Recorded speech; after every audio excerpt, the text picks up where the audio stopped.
જય હિન્દ, સ્વાગત છે તમારું ગુજરાત સરકારી હબ પર। આજે આપણે વાત કરવા જઈ રહ્યા છીએ ખેડૂતોની સૌથી મોટી યોજના વિશે, જેનું નામ છે પ્રધાનમંત્રી કિસાન સન્માન નિધિ યોજના વિશે। હાલમાં 20મો હપ્તો કરોડો ખેડૂતોના ખાતામાં જમા થઈ ચૂક્યા છે। હવે સૌના મનમાં એક જ પ્રશ્ન છે કે 21મો હપ્તો ક્યારે આવશે।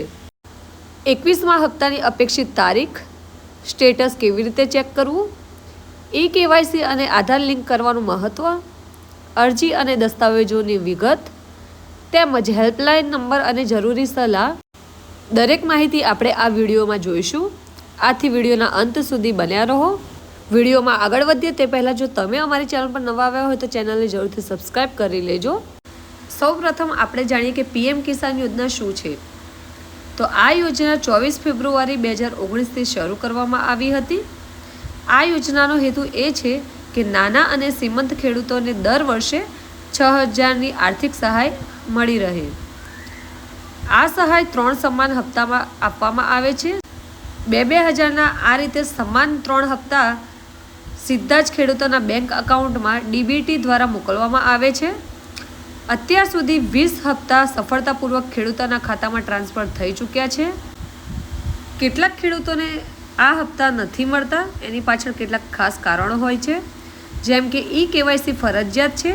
જો તમે KYC કરેલું ન હોય તો તમે OTP આધારિત કે CSC સેન્ટર પરથી KYC ફરજિયાત કરાવો। આધાર કાર્ડ બેંક એકાઉન્ટ સાથે લિંક હોવું જરૂરી છે। જમીન રેકોર્ડ સાચા હોવા જોઈએ। બેંક ખાતું સક્રિય હોવું જોઈએ। મોબાઈલ નંબર અપડેટ હોવો જરૂરી છે। ઘરે બેઠા તમે સ્ટેટસ ચેક કરી શકો છો કે તમારા ખાતામાં આ હપ્તો આવ્યો કે નહીં, તમારું નામ છે કે નહીં। આ માટે તમારે સૌપ્રથમ pmkisan.government.in ની ઓફિશિયલ વેબસાઇટ ઉપર આવવાનું રહેશે। ત્યાં બેનિફિશરી સ્ટેટસ પર ક્લિક કરીને તમારે લોગિન કરવાનું રહેશે। તમારો મોબાઈલ નંબર અથવા રજિસ્ટ્રેશન નંબર નાખશો એટલે તમારે ગેટ ડેટા બટન પર ક્લિક કરતાની સાથે જ એક OTP આવશે। OTP એડ કરતાની સાથે તમે લોગિન થઈ જશો। અહીંથી તમને ખબર પડી જશે કે તમારું નામ લિસ્ટમાં છે કે નહીં અને આગામી હપ્તો આવશે કે નહીં। PM કિસાનમાં KYC તેમજ રજિસ્ટ્રેશન કરાવવા માટે જરૂરી ડોક્યુમેન્ટ્સ આધાર કાર્ડમાં મોબાઈલ નંબર લિંક હોવો ફરજિયાત છે તેમજ આધાર કાર્ડ અપડેટ હોવું જરૂરી છે। જમીનનો દસ્તાવેજ જેમ કે 7/12 અને 8A, બેંક પાસબુક તેમજ મોબાઈલ નંબર હોવું ફરજિયાત છે।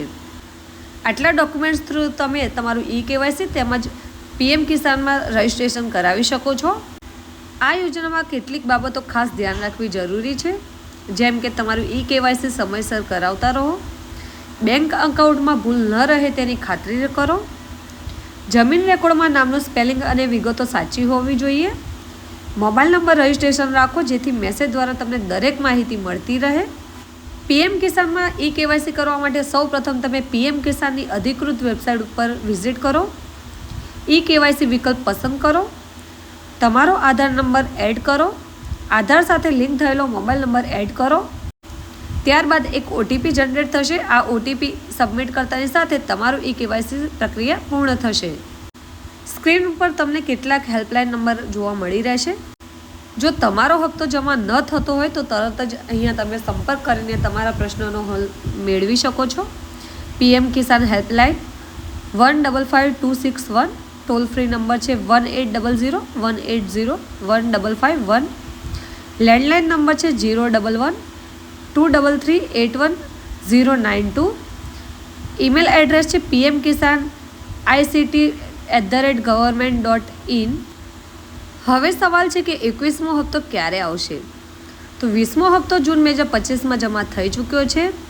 હવે સરકાર તરફથી હજી સત્તાવાર જાહેરાત થઈ નથી, પરંતુ વિવિધ સમાચાર અને પોર્ટલ રિપોર્ટ્સ મુજબ 21મો હપ્તો નવેમ્બર કે ડિસેમ્બર 2025 દરમિયાન આવવાની વધારે શક્યતા છે। PM કિસાનનો 21મો હપ્તો ઓક્ટોબરથી ડિસેમ્બર 2025 વચ્ચે આવી શકે છે। હપ્તો મેળવવા માટે KYC અને આધાર બેંક લિંક ફરજિયાત છે। તમારું સ્ટેટસ તમે ઘરે બેઠા ઓનલાઈન ચેક કરી શકો છો અને કોઈ પણ સમસ્યા હોય તો હેલ્પલાઇન નંબર પર તરત જ સંપર્ક કરી શકો છો। જો તમને આ માહિતી ઉપયોગી લાગી હોય તો આ વિડીયોને જરૂરથી લાઈક કરજો અને શેર કરજો અને આવા જ અન્ય નવા અપડેટ્સ માટે ગુજરાત સરકારી હબ ચેનલને સબસ્ક્રાઈબ કરવાનું ભૂલશો નહીં।